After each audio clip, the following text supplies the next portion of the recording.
The Falkland Islands have been at the center of sovereignty claims from Argentina for decades, but a change in support from U.S. President and friend of Latin America Joe Biden is unlikely, dealing a huge blow to the nation. Experts have told Express, the Falklands row boiled over into conflict in 1982 when then-Senator Mr. Biden famously declared he had no question on his decision to support Britain and opposed Argentina's aggression, despite hesitance from Congress.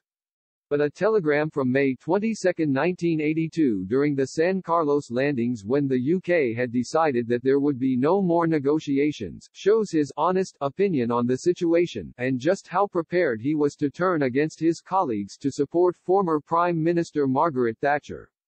Ex-British Ambassador Sir Nicholas Henderson noted Mr. Biden told him he should not be surprised that the U.S. could not afford to impair its interests for the rights of self-determination of 1,800 sheep farmers. He added that U.S. support would evaporate if the self-determination for the islanders was the only issue standing in the way of making a settlement.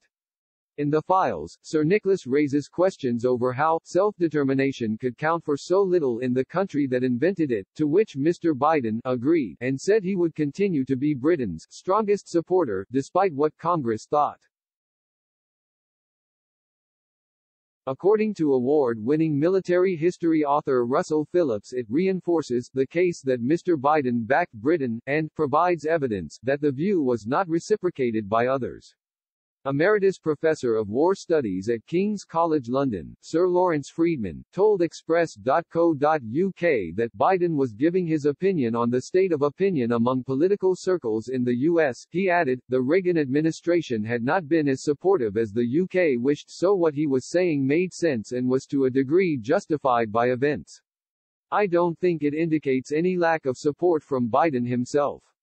His views are aligned. He was giving useful and friendly political advice to the ambassador. Professor of History at the University of Calgary John Ferris told Express.co.uk the comments were an honest and accurate reflection of the views in Congress at the time. He added, Whitehall understood that American support for Britain's position was waning and that the U.S. would not support Mrs. Thatcher's position for much longer. That explains the pressure on commanders in the Falklands to end the war ASAP. The U.S. was sacrificing a lot in terms of its position in Latin America to support Britain, and could not be expected just to follow British policy blindly.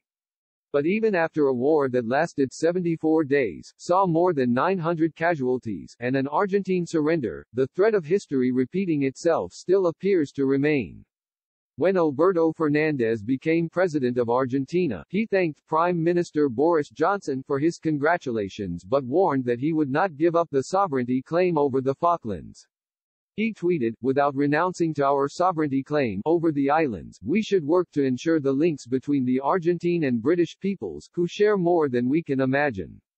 And he previously outright stated, I want us to again claim sovereignty over our Malvinas, Falklands Islands, and this in my full commitment.